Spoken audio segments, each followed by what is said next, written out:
Nesse vídeo a gente vai entender um pouco como que funciona o meu desempenho campus, como ele é calculado.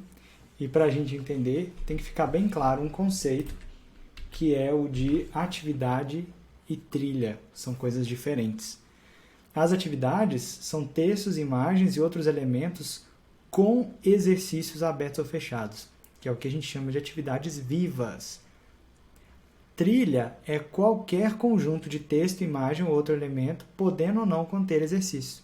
Então, toda atividade é uma trilha, mas nem toda trilha é uma atividade.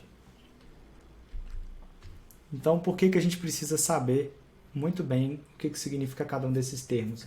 Porque quando a gente vai ver aqui os 4 cálculos, começando aqui pelo trilhas obrigatórias, que é um cálculo de engajamento, nós estamos interessados em trilhas obrigatórias visualizadas e realizadas. Ou seja, pode conter exercício ou pode não conter exercício e está incluso nessa contagem. E como é que eu faço a conta? As trilhas visualizadas divididas pelas trilhas obrigatórias. Lembrando que o denominador dessa equação ele inclui todas as atividades que o professor postou, independente do aluno ter feito ou não. Todas as atividades que o professor postou se tornam o espaço completo. Já para atividades obrigatórias, nós não estamos trabalhando mais com engajamento, a gente está trabalhando com desempenho. Então veja que no cálculo a gente está falando das atividades obrigatórias realizadas, ou seja, com exercício.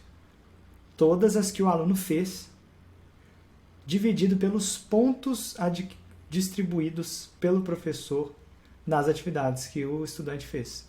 Então, de novo, os pontos que o aluno obteve dividido pelos pontos distribuídos.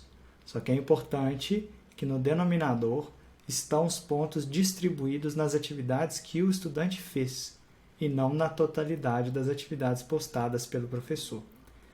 Uma lógica semelhante segue para as atividades avaliativas.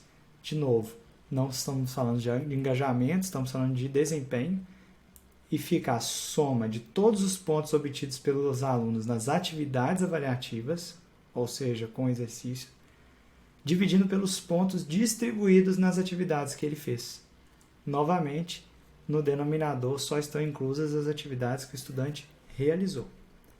E por fim, as atividades opcionais, eu tenho o somatório de atividades opcionais realizadas pelo estudante, só que eu estou falando de engajamento. Então, é o número de atividades que o estudante realizou com exercício, dividido pelo número total de atividades postadas. Aqui sim, é o total de atividades postadas pelo professor que estão marcadas como opcional. Então, recapitulando, aqui em percentual de engajamento, eu trabalho com trilhas, com ou sem exercício, e trabalho com todas postadas pelo professor. Já em obrigatórias e avaliativas, eu trabalho apenas com as atividades que o estudante realizou ou para as quais existe 0 obrigatório. Aí sim, elas constam aqui.